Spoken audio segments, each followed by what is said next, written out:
Bismillahirrahmanirrahim. Assalamualaikum warahmatullahi wabarakatuh. Alhamdulillah.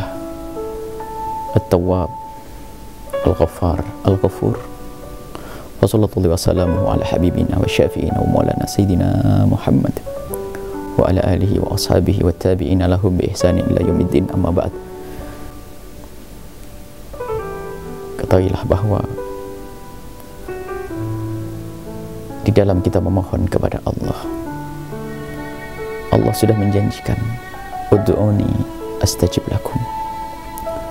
Memohonlah engkau kepadaku, niscaya aku akan kabul, akan aku beri. Mungkin ada seorang hamba yang berkata, doaku belum dikabul.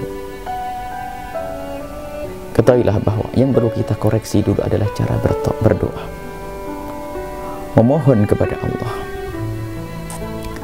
Bagaimana kita memohon kepada Allah? Sekarang kita membuat contoh saja. Suatu ketika kita membuat kesalahan dengan orang tua kita. Bukan kesalahan, apakah besar atau kecil, salah.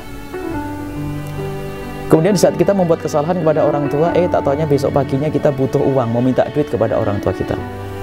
Kira-kira adab kita bagaimana di saat kita mau minta duit kepada orang tua kita? Kalau orang cerdas akan berpikir, dia minta maaf terlebih dahulu.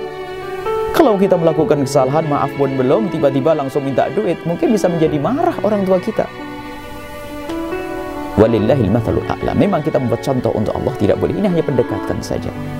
Bagaimana orang yang tidak pernah bertobat lalu berdoa, doanya tidak dikabul oleh Allah. Sampai digambarkan dalam hadis Nabi, diceritakan tentang seorang yang asy'ad aghbar, orang yang dalam keadaan bajunya compang-camping, muddu yadah, memohon kepada Allah. Artinya digambarkan doa yang memenuhi syarat-syaratnya, menjauhi daripada gebyar dunia, kemudian menengadahkan tangan, ya muddu yadahu, manjang menengadahkan tangannya.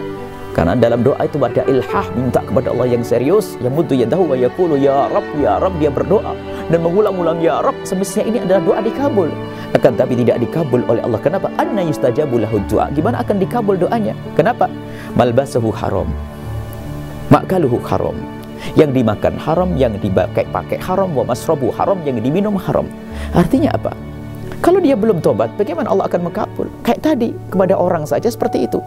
Maka hendaknya bagi siapapun yang ingin memohon kepada Allah Subhanahu wa taala, hendaknya didahului dengan bertobat, penyesalan akan segala dosa. Itu yang akan menjadikan sebab mudah dikabul doa kita oleh Allah Subhanahu wa taala. Maka taubat nasuha adalah pembuka segala pintu berdoa, akan buka pintu doa. Beristighfar. Kita menginginkan rezeki, kita menginginkan keturunan, kita menginginkan kemudahan. Bagaimana Allah Subhanahu wa taala mengajar? Istaghfiru rabbakum innahu kana ghaffara. Mohonlah ampun kepada Allah, sesungguhnya Allah adalah Maha Pengampun. Setelah itu apa?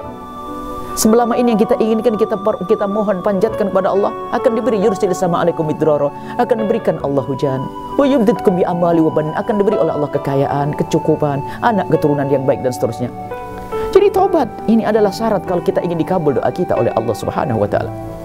Istighfar dengan menyesal. Kemudian setelah kita mohon ampun kepada Allah, menengadahkan tangan, memohon kepada Allah Subhanahu wa taala. Jadi agar doa kita dikabul, syarat pertama dan utama adalah bagaimana kita memohon ampun kepada Allah Subhanahu wa taala. Kita hilangkan hijab itu. Kita hilangkan sebab Allah murka kepada kita. Dan kalau sudah orang banyak istighfar, ketahuilah Allah akan memberi apa yang kita inginkan, biarpun kita belum sempat menengadahkan tangan, biarpun kita belum sempat memohon kepada Allah Subhanahu wa taala. Kemudian nanti ada penjelasan selanjutnya, pengkabulan doa tidak harus di dunia, tapi ada nanti di akhirat. Dan pengkabulan doa kadang tidak seperti yang kita inginkan, kadang menjadi bentuk lain yang lebih penting lagi. Intinya bahwa doa yang kita panjatkan hendaknya didahului dengan permohonan ampun. Jadi antara tobat dengan doa adalah sangat erat. Doa itu sendiri adalah ibadah.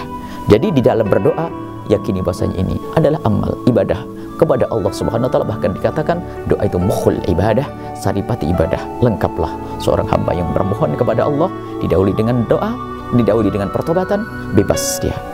Dosa diampuni oleh Allah, pangkat tinggi di hadapan Allah Subhanahu wa taala. Di dunia pun dikabul doa-doanya, di akhirat dikabul, sehingga betul-betul menjadi manusia mulia di dunia dan di akhirat. Kuncinya adalah tobat dan memperbanyak amal, memohon kepada Allah Subhanahu wa taala. Wabillahi taufiq wal hidayah. Assalamualaikum warahmatullahi wabarakatuh.